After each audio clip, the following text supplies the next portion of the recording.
Halo, selamat pagi anak-anak. Selamat berjumpa kembali di hari ini. Di hari ini kita akan memulai dengan pembelajaran kita ya anak-anak. Kita masih belajar di tema 1, hidup rukun. Masih juga di subtema 1, hidup rukun di rumah. Dan hari ini kita masuk pada pembelajaran 2, dilanjutkan dengan pembelajaran 3. Di pembelajaran 2 dan pembelajaran 3 kita akan belajar materi pelajaran PKN, Bahasa Indonesia, dan Matematika. Anak-anak, Ibu Guru akan menyampaikan tujuan pembelajaran kita di hari ini. Tujuan pembelajaran kita di hari ini adalah yang pertama, anak-anak dapat memahami simbol dengan bunyi sila-sila Pancasila dengan benar. Kemudian yang kedua, anak-anak dapat menentukan arti ungkapan dengan tepat. Dan tujuan yang ketiga adalah anak-anak dapat membaca bilangan ratusan. Nah, kita langsung saja pada materi kita yang pertama, yaitu PKN. Nah, anak-anak, tadi sebelum kita memulai dengan pembelajaran, Ibu Guru sudah bagikan lagu ya, Garuda Pancasila. Kemudian dilanjutkan dengan hafalan sila-sila, kelima sila yang ada di dalam Pancasila, yaitu ketuhanan yang Maha Esa, kemanusiaan yang adil dan beradab, persatuan Indonesia, kerakyatan yang dipimpin oleh hikmat, kebijaksanaan dalam permusyawaratan perwakilan, dan keadilan sosial bagi seluruh rakyat Indonesia. Itu nanti anak-anak hafal di rumah dengan melihat, menonton video yang sudah Ibu Guru bagikan. Nah, sekarang kita mau membahas tentang Garuda Pancasila. Anak-anak bisa perhatikan gambar yang ada di samping ini, di layarnya ya. Ini Ibu Guru ada tampilkan burung. Ada satu burung yang Ibu Guru tampilkan ini, gambar burung ini. Burung ini namanya burung Garuda. Burung Garuda ini, kenapa Ibu Guru tampilkan burung Garuda ini? Ya, karena burung Garuda ini adalah lambang dari negara kita. Apa negara kita? Iya, negara Indonesia.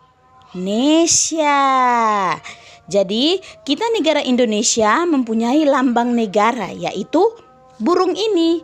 Burung ini namanya Garuda Pancasila. Lihatlah burung ini. Burung Garuda ini dia besar, dia gagah dan perkasa. Coba anak-anak perhatikan di bagian dadanya. Itu ada apa ya? Iya, anak-anak lihat sama-sama. Di situ ada perisai, namanya perisai itu. Di dalam perisai itu ada gambar bintang, ada gambar rantai, ada gambar pohon beringin, ada gambar kepala banteng, kemudian ada gambar padi dan kapas. Apa sih itu? Nah, sesuai dengan pembelajaran kita ya anak-anak, itu yang perisai yang ada di situ itu dia memuat simbol dari sila-sila tadi, yang 5 tadi, Pancasila tadi itu. Sila-sila yang ada di dalam Pancasila itu simbolnya itu yang ada di dadahnya burung Garuda tadi, perisai itu. Nah, jadi perisai itu memuat simbol-simbol dari 5 sila Pancasila. Dan Pancasila itu apa ya? Pancasila itu dasar negara kita. Tadi kalau burung Garuda itu lambang negara kita, berarti Pancasila saja itu adalah dasar dari negara kita. Jadi anak-anak harus bisa membedakan, Garuda Pancasila itu lambang negara Indonesia. Kalau Pancasila saja itu dasar negara Indonesia. Itu anak-anak harus bedakan ya. Yang mana yang lambang negara, yang mana yang dasar negara kita ya. Karena kita tinggal di negara Indonesia. Kita harus tahu, kita wajib tahu lambang negara kita itu apa. Kalau ditanya, apa kok punya lambang negara? Oh, lambang negara saya Garuda Pancasila, Bu Guru. Atau mungkin ada yang tanya, kok punya dasar negara itu apa? Oh, saya punya dasar negara itu Pancasila. Seperti itu ya. Nah, jadi anak-anak bisa perhatikan lagi. Anak-anak harus bisa ingat bahwa burung Garuda mempunyai perisai di dada. Perisai itu memuat simbol dari sila-sila pada Pancasila. Nah, perhatikan sama-sama. Kita akan mencocokkan lambang dengan sila yang sudah ada. Perhatikan gambar yang pertama. Ini adalah gambar bintang. Gambar bintang ini adalah simbol dari sila pertama Pancasila. Gambar bintang adalah simbol dari sila pertama Pancasila. Kemudian gambar yang kedua adalah gambar rantai baja. Itu ada gambar rantai itu. Rantai ini adalah simbol dari sila kedua Pancasila. Kemudian yang ketiga ada gambar pohon beringin. Pohon beringin adalah lambang dari sila ketiga Pancasila. Harus diingat ya anak-anak, pohon beringin adalah simbol dari sila ketiga Pancasila. Kemudian ada gambar yang keempat yaitu gambar kepala banteng. Gambar kepala banteng ini adalah simbol dari sila keempat Pancasila. Kemudian yang terakhir ada gambar padi dan kapas. Padi dan kapas merupakan simbol dari sila kelima Pancasila. Sampai di sini anak-anak bisa paham ya. Yang manakah simbol dari setiap sila dalam Pancasila, dan burung Garuda itu apa? Garuda Pancasila itu apa? Pancasila itu apa ya? Kita akan melanjutkan pada pembelajaran kita yang berikutnya yaitu bahasa Indonesia. Bahasa Indonesia kita masih belajar tentang ungkapan. Materinya masih sama dengan pembelajaran 1 ya. Materinya masih sama. Nah, di sini di pembelajaran 2 dan pembelajaran 3 anak-anak akan menentukan arti dari ungkapan dalam percakapan. Di sini ada percakapan yang ibu guru tampilkan ini, percakapan antara Udin dan kakaknya Mutiara. Anak-anak bisa memperhatikan dan ibu guru akan membacakan percakapan antara Udin dan Mutiara ini. Perhatikan sama-sama ya.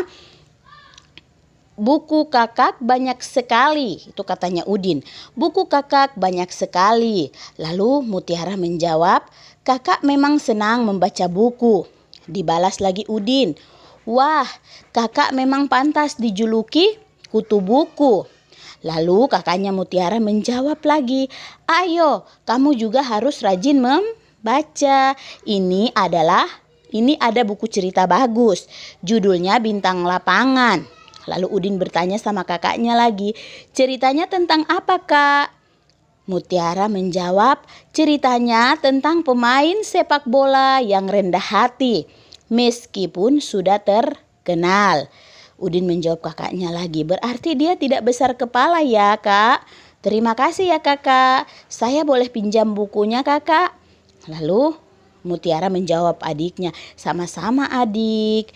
Nah, anak-anak, dari percakapan antara Udin dan Mutiara, di sini terdapat beberapa ungkapan. Nah, kita akan mencari bersama-sama ungkapan apa yang terdapat di dalam percakapan ini. Dan kita menentukan artinya, arti dari ungkapan itu. Yang pertama, yang ibu guru temukan di sini adalah kalimat yang diucapkan Udin, yaitu kutu buku. Ibu guru ada lingkari itu, anak-anak bisa lihat ibu guru tandai dengan arah panah ini, kutu buku. Nah, kutu buku ini apa ya? Di situ coba kita perhatikan lagi kembali. Kakak pantas dijuluki kutu buku. Oh, kutu buku, anak-anak mau tahu, ibu guru akan sampaikan. Kutu buku itu adalah suka membaca. Orang yang suka membaca buku itu yang disebut kutu buku. Jadi kalau ditanya kutu buku itu apa? Kutu buku itu orang yang suka membaca, suka membaca buku. Kemudian ada ungkapan kedua dalam percakapan tadi, yaitu bintang lapangan. Bintang lapangan, ini Bu Guru ada tandai dengan arah panah ini. Bintang lapangan. Bintang lapangan ini memiliki arti apa? Bintang lapangan itu pemain terbaik. Apalagi sekarang lagi musim-musimnya bola. Wow, siapa ya kira-kira yang bintang lapangan pada saat bermain kayak gitu ya. Jadi bintang lapangan itu artinya pemain terbaik. Lalu ungkapan berikut yang Ibu Guru temukan di sini adalah rendah hati. Ibu Guru tandai lagi ini dengan arah panah. Rendah hati. Rendah hati itu memiliki arti atau artinya tidak sombong. Itu arti dari rendah hati, tidak sombong. Iya. Kemudian kata ungkapan yang terakhir yang Ibu Guru temukan di dalam bacaan ini adalah besar kepala. Besar kepala itu apa ya? Bukan kepala kita nih yang besar, tidak ya. Besar kepala itu arti, itu ungkapan yang memiliki arti. Besar kepala itu anak-anak mau tahu, Ibu Guru kasih tahu ya. Besar kepala itu sama dengan sombong. Jadi anak-anak tidak boleh besar kepala. Kalau Ibu Guru bilang begitu anak-anak sudah tahu kan. Anak-anak tidak boleh besar kepala. Itu sama dengan Ibu Guru bilang anak-anak tidak boleh sombong. Seperti itu ya. Bisa ya. Oke. Untuk pelajaran bahasa Indonesia kita di hari ini cukup sampai di sini. Kita akan lanjutkan dengan pembelajaran kita matematika, yaitu membaca bilangan ratusan. Materinya masih sama dengan materi yang kemarin di pembelajaran 1 kita belajar. Jadi di situ yang perlu anak-anak ketahui supaya anak-anak bisa membaca bilangan ratusan dengan benar, anak-anak perlu tahu bahwa bilangan ratusan itu sudah terdiri dari 3 angka. Kalau kita sudah belajar sampai di bilangan ratusan itu kita sudah belajar sampai 3 angka. Mungkin di kelas 1 kemarin anak-anak baru belajar sampai 2 angka ya, bilangan puluhan saja. Sekarang di kelas 2 anak-anak mau belajar sampai 3 angka. Nah, dari 3 angka ini mereka punya nilai-nilai sendiri, mereka punya nilai tempat. Di tempat yang mereka ditaruh itu dia punya nilai sendiri. Jadi ada tempat puluhan, ada tempat ratusan, ada tempat puluhan, ada tempat satuan. Anak-anak perhatikan Ibu Guru punya contoh satu ini. Di sini Ibu Guru punya angka 1, 2, 5. Angka 1, 2, 5 ini mereka punya nilai tempat masing-masing. Dalam matematika dibilang nilai tempat. Nilai tempat itu apa ya? Ya, kalau mau tahu silahkan dengarkan Ibu Guru menjelaskan dan perhatikan contoh. Nah, di sini ada angka 1. Angka 1 ini dia berada di paling depan. Kemudian di urutan kedua ada angka 2 dan urutan ketiga ada angka 5. Angka 1 ini dia tuh ada di tempatnya ratusan karena dia paling depan. Ratusan dulu, puluhan, baru satuan. Jadi angka paling depan ini ada angka 1, dia punya tempat itu ratusan. Kemudian ada angka 2, dia di tempat puluhan.